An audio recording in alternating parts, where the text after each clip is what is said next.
নিয়ে আজকে দিলীপ ঘোষ আর কি বলেছেন শুনুন।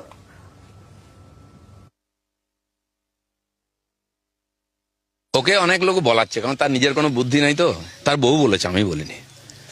তার জীবন চরিত্র দেখুন, সে কটা পার্টি করেছে, গোটা রাত আপনার সঙ্গে বিছানায় কাটিয়ে সকালে গঙ্গা স্নান করে বলছে আমি সতী। এরকম অনেক নেতা আমাদের বাড়িতে আছেন, তাদেরকে আমরা পুষে রেখেছি। কাল যদি বন্ধ করে দিই না, সব ওইদিকে লাইন লাগাবে। তারা আমাদের বাড়িতে পোষ্য আছেন। বিজেপি পুষেছে অনেক নেতাকে, যারা পেপারে বলছেন, যারা নেতাগিরি করছেন, কাল বন্ধ করে যাবে। সেই জন্য দিলীপ ঘোষকে জ্ঞান দিতে আসবেন না। আপনাদের কাল চরিত্র, রোজ যে পার্টি পাল্টায়, রোজ যে বিছানা পাল্টায়, সেসব লোক অন্তত যাই পুরো বিজেপি নিয়ে কথা যেন না বলে, আর দিলীপ ঘোষ যেন বলতে না পারে। দিলীপ ঘোষ খালি হাতে বিজেপিতে এসছে, রাজনীতিতে এসছে, খালি হাতে যাবে। কোনো বোঝা নিয়ে আসেনি, কোনো বোঝা নিয়ে যাবে না, কিন্তু মাথা উঁচু করে রাজনীতি করবে যতদিন বিজেপি করবে।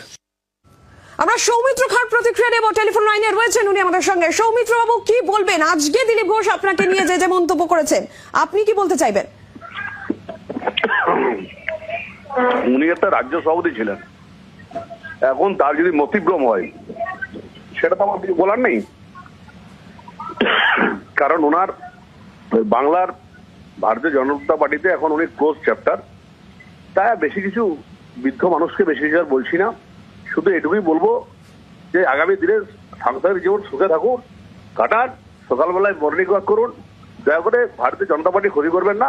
আমরা যারা এসছি, আমরা সম্রাট অশোকও অনেক সময় দয়ালু অশোক হয়েছিল, রাজা হরিশ্চন্দ্র চন্ডাল হরিশ্চন্দ্র হয়েছিল রাজা থেকে, তাই না? তো আমরা অনেক ত্যাগ করে এসেছি। আপনি ভারতীয় জনতা পার্টি আপনাকে জায়গা দিয়েছে, আপনি কি ছিলেন আর কি হয়েছে সেটা আপনি দেখুন। আর আমাদের নর্মাল লাইফ, একই রকম লাইফ আমাদের চলছে। উনার আর বেশি কিছু বলার নেই, উনার এখন মতিভ্রম হয়েছে, উনি এখন ক্লোজ চ্যাপ্টার।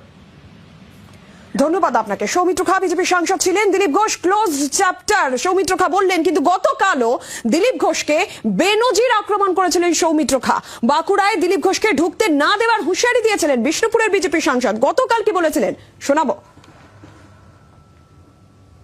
দিলীপ ঘোষ আজকে যখন ফিরছিলেন তখন কোলাঘাটে তাকে বিক্ষোভ দেখিয়েছিলেন। আমার জেলায় ঢুকতে দেবো না, আমার জেলায় কেন্দ্রীয় নেতৃত্ব বললাম ঢুকতে দেবো না, আমার জেলাতেও বিক্ষোভ হবে।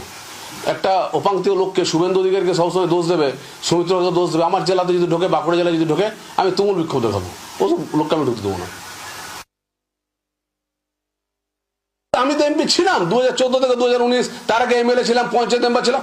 আমি যেখানে থাকি দল সেখানে সেইভাবে চলে।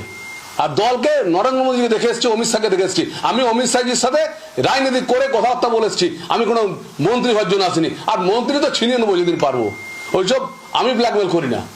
অমিত শাহজি নরেন্দ্র মোদী যদি ভরসা করে ভারতীয় জনতা